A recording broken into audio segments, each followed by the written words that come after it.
Bismillahirrahmanirrahim. Assalamualaikum warahmatullahi wabarakatuh. Saya Diana Nurjana di sini akan mempresentasikan tentang dalalah wadihah dan dalalah ghairu wadihah. Yang pertama adalah dalalah wadihah. Dalalah wadihah yaitu dalalah yang ditunjukkan jelas oleh lafadznya. Jadi maknanya juga jelas. Dalalah wadihah itu memiliki 4 macam. Yang pertama adalah zahir, yang kedua adalah nas, yang ketiga adalah mufassir, dan yang keempat ada mahkam. Saya akan membahas tentang zahir. Di PowerPoint saya, zahir memiliki pengertian yaitu lafaz yang maknanya bisa dipahami langsung karena sudah jelas lafaznya, bukan makna dari asalnya, dan masih bisa ditakwilkan atau dinasahkan lagi. Maksudnya adalah lafaz yang maknanya bisa dipahami langsung, namun bisa juga maknanya itu bukan makna asalnya zahirnya, jadi masih bisa ditakwilkan.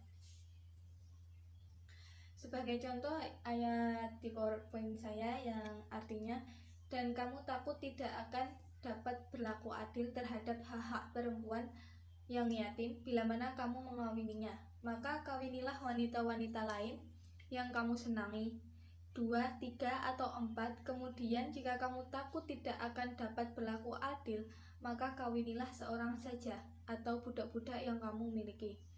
Yang demikian itu adalah lebih dekat kepada tidak berbuat aniaya. Pada lafaz famyanquhu ma toba lakum minan nisa'i ialah memiliki makna yaitu halalnya mengawini wanita-wanita yang disenangi. Akan tetapi kalau kita perhatikan siyaqul kalam atau rangkaian pembicaraannya, maka bukan itu yang dimaksud. Maksudnya adalah lafaz itu memiliki makna halalnya mengawini wanita-wanita yang disenangi. Namun dalam zahir atau makna yang dimaksud terdapat dalam ayat itu tuh bukan itu yang dimaksud dalam zahir itu. Kayak seperti makna yang membatasi jumlah wanita yang boleh dikawini yaitu 4 orang sekali pegang. Jadi pada ayat itu dizahirkan bukan makna yang halalnya mengawini wanita-wanita yang disenangi, namun zahirnya itu yang dimaksud itu membatasi jumlah wanita yang akan dikawini. Selanjutnya, hukum lafaz zahir itu wajib diamalkan sesuai dengan makna yang dikehendakinya, selama tidak ada dalil yang menafsirkan, mentakwilkan, atau menasakkan. Yang poin kedua ada nas. Di PowerPoint saya, nas itu memiliki arti adalah lafaz yang menunjukkan hukum dengan langsung. Makna tersebut berasal dari teks tersebut atau berasal dari lafaznya itu sendiri. Nas itu masih bisa ditakwilkan atau ditafsirkan. Contoh sebagai berikut yaitu surat An-Nisa ayat 12 yang artinya sesudah dipenuhi wasiat yang mereka buat dan sesudah dibayar hutangnya. Lafaz wasiati dan danin dalam ayat tersebut adalah lafaz nas, sebab makna yang dikehendaki oleh sighah lafaz dan oleh siyaqul kalam adalah sama benar, yaitu keharusan mendahulukan wasiat dan membayarkan hutang daripada pembagian harta pusaka kepada para ahli waris. Jadi lafaz itu kan memiliki maknanya itu jadi langsung gitu loh, nggak bisa nggak ditafsirkan atau ditakwilkan pun masih bisa dipakai gitu. Tapi juga bisa lagi kalau ditafsirkan ada. Yang poin ketiga adalah mufassar. Mufassar adalah lafaz yang menunjukkan kepada makna sebagaimana yang dikehendaki oleh makna itu sendiri. Yang yang jelas dengan jelas, tetapi ya tidak dapat ditakwilkan dan ditafsirkan. Jadi perbedaan mufassar dengan nas itu, kalau nas itu kan ya dia dari maknanya itu sendiri bisa diartikan dengan maknanya itu sendiri, bisa dipakai itu maknanya. Kalau di nas kan masih bisa ditafsirkan, maknanya itu masih bisa ditafsirkan. Tapi kalau mufassar itu tidak bisa ditafsirkan, jadi hukumnya itu ya udah itu aja, jadi nggak bisa ditafsirkan. Dan itu pasti maknanya sudah jelas. Seperti ayat ini yang saya kasih di PowerPoint, yang artinya maka deralah mereka 80 kali. Jadi ayat tersebut itu sudah tegas langsung dan tidak bisa ditafsirkan lagi. Poin keempat dari dalalah wadihah itu ada muhkam. Muhkam itu lafaz yang menunjukkan makna dalalah yang tegas serta memiliki kepastian dan tidak ada mungkin ditakwilkan atau ditafsirkan.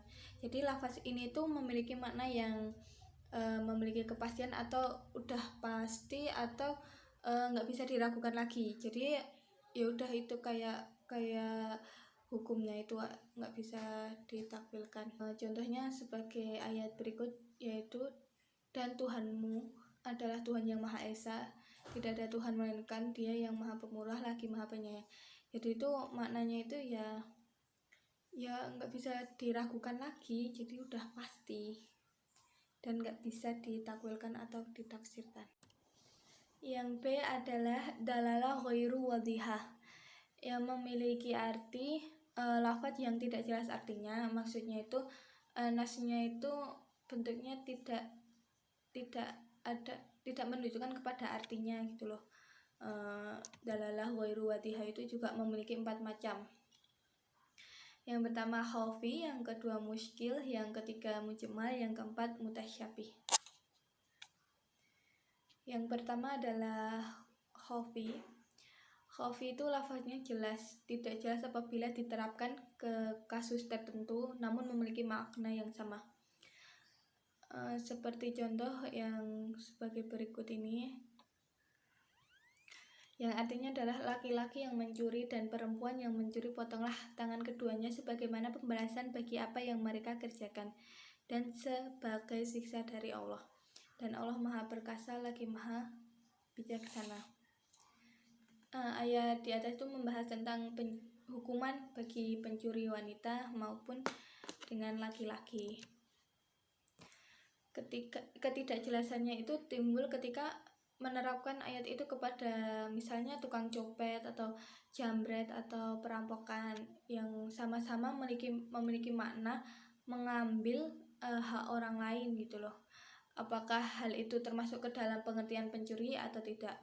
Untuk mencari jawabannya maka perlu dengan jalan ijtihad, dengan meneliti apakah pengertian itu termasuk ke dalam pengertian yang sesuai dengan ayat di atas itu. Yang kedua adalah muskil.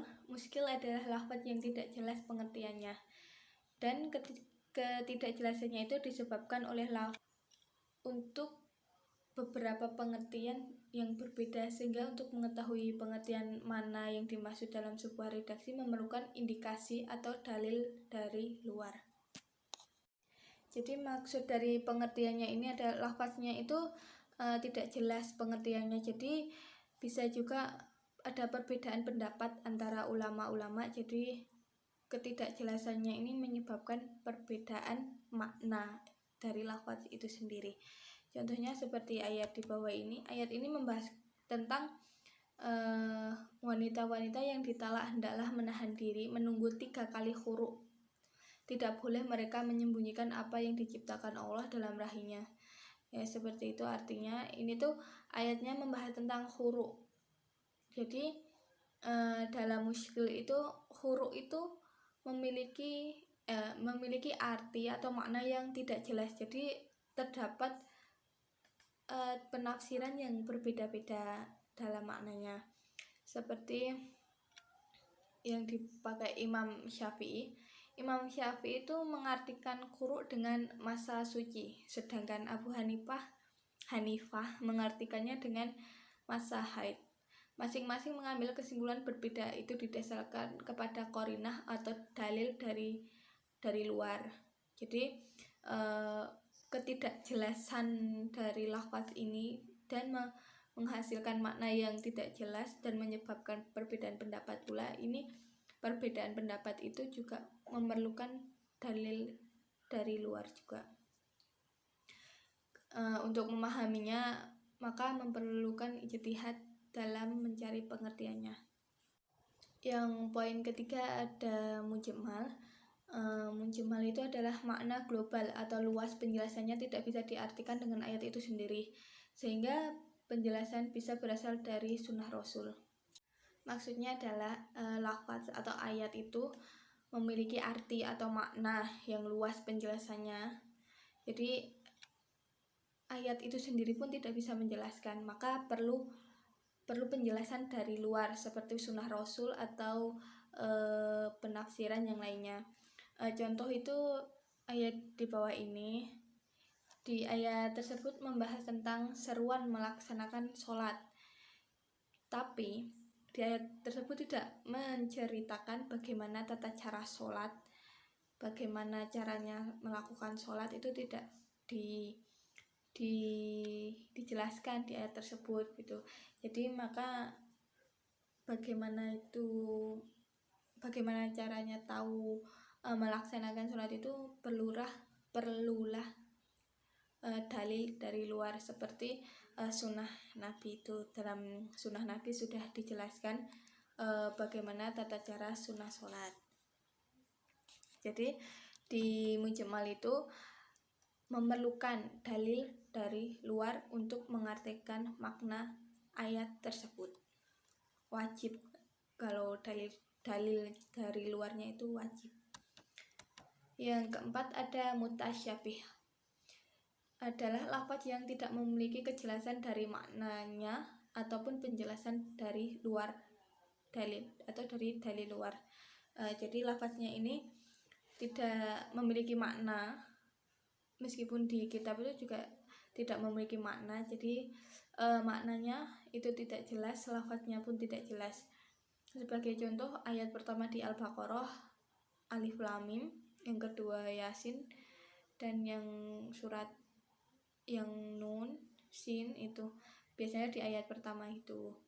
Ayat pertama di kitab Al-Qur'an. Itu, dan sampai sekarang pun tidak ada dalil yang bisa menjelaskan apa arti dari ayat tersebut. Jadi ayat tersebut tidak memiliki arti atau makna. Sekian presentasi dari saya. Apabila saya ada salah kata, mohon maaf, dan bila ada sesuatu yang perlu dibenarkan, mohon dibenarkan. Sekian dari saya. Wassalamualaikum warahmatullahi wabarakatuh.